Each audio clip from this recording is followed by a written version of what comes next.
thing I always want to touch on when you're talking about rotator cuffs is it's a very, very easily injured part of the body. So you have your 4 muscle groups, 4 tendons that are involved in your rotator cuff. You have your supraspinatus, your infraspinatus, your subscapularis, and your teres minor. I also like to lump the trapezius into that group, even though it's not technically part of the rotator cuff. And your front, medial, and rear deltoids I also like to include because those muscles, if they're strong, they keep the rotator cuff protected. And don't forget about your back muscles with your teres, your rhomboids, your lats. All that stuff keeps your rotator cuff protected. So I created this little warm-up that I like to do before each shoulder routine or each chest routine. If you have rotator cuff injuries already, you can do this as a standalone. But if you already have a rotator cuff injury, what I want to caution you on is if this is your range of motion, that's okay. Don't go to the point of pain. Go to the point of a little bit of a stretch.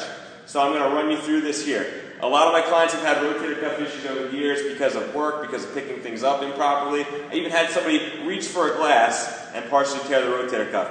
Personally, I had a partially torn rotator cuff, so I've learned how to rehab these things myself. So, first thing I like to do, when you're going away from your body, it's your supraspinatus. When you're coming into your body, it's your infraspinatus. So basically what I like to do is combine a lot of different things. So we're going to go palm up first, and we're just going to go one round through these. So palm up, keep your elbows in, and you're going to rotate out. And again, you're going to be doing this before your shoulder routine, before your chest routine. And then if I'm just working on this to strengthen my shoulders, can I do this 3 times a week? Do I want to do lightweight, like 5? Should I keep trying to work up to higher weight, or just keep it? So with rotator cuffs, I like to keep it really light. So 3 to 5 pounds usually. You can go all the way up to 10, I would say. Anything beyond that, I think you're risking more damage than good. You see some people trying to do this with 40 pounds. I don't find that to be effective. All right, now you're going to go palms down, straight arms, and you're just going to do a front raise, touching on a V.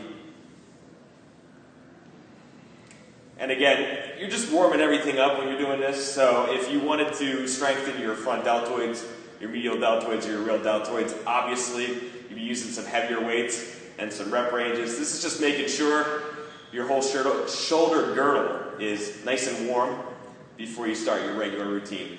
Love those girdles. Love those girdles. All right, and then what we're going to do is we're going to come back to the side.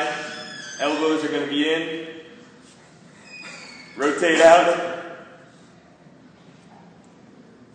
No, sir, you cannot.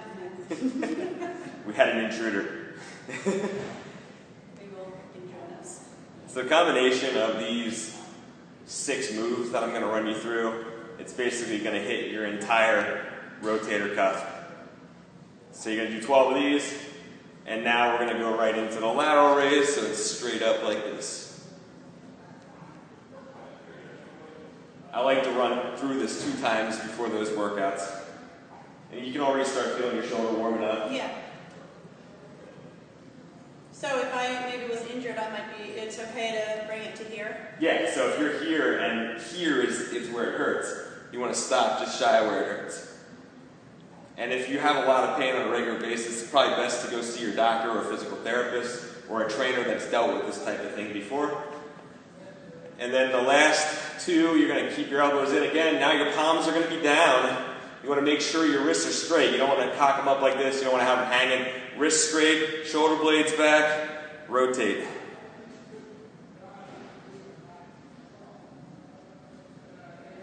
It's okay if your elbows come off the body a little bit. If you find that you're having a hard time doing that, you can take a water bottle and just pop it in there and make sure you keep your elbow in.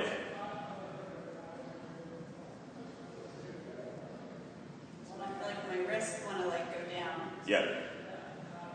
All right, and then the last one, you're just going to drop your chest, keep your palms towards you, back flat, shoulder blades back, open them up, rear deltoid.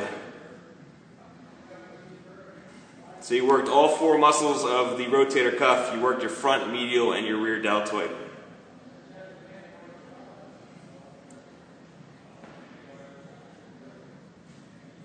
All right, and that's basically your warm-up. What I like to do when you're at the end of a chest routine or a shoulder routine, I'm not actually going to demonstrate it, but you take one of these bands, wrap it around a pole. I'll be your pole. Alright, there you go. Alright, so what you want to do is the same thing with the dumbbells, you're going to do external rotation, so elbow in, rotate across the body. That's your supraspinatus. Coming across the body, elbow in, pulling across the body. That's your infraspinatus. Then you face the other way, do the exact same thing on the opposite side. You can also do pulls where your elbow is going to be back, rotate up like that. That gets a little bit more into the infraspinatus and subscapularis. And then you can also push down. So those 4 moves are actually going to hit the entire rotator cuff. I like doing them at the end of the routine because your muscles are already warmed up and are already ready to go.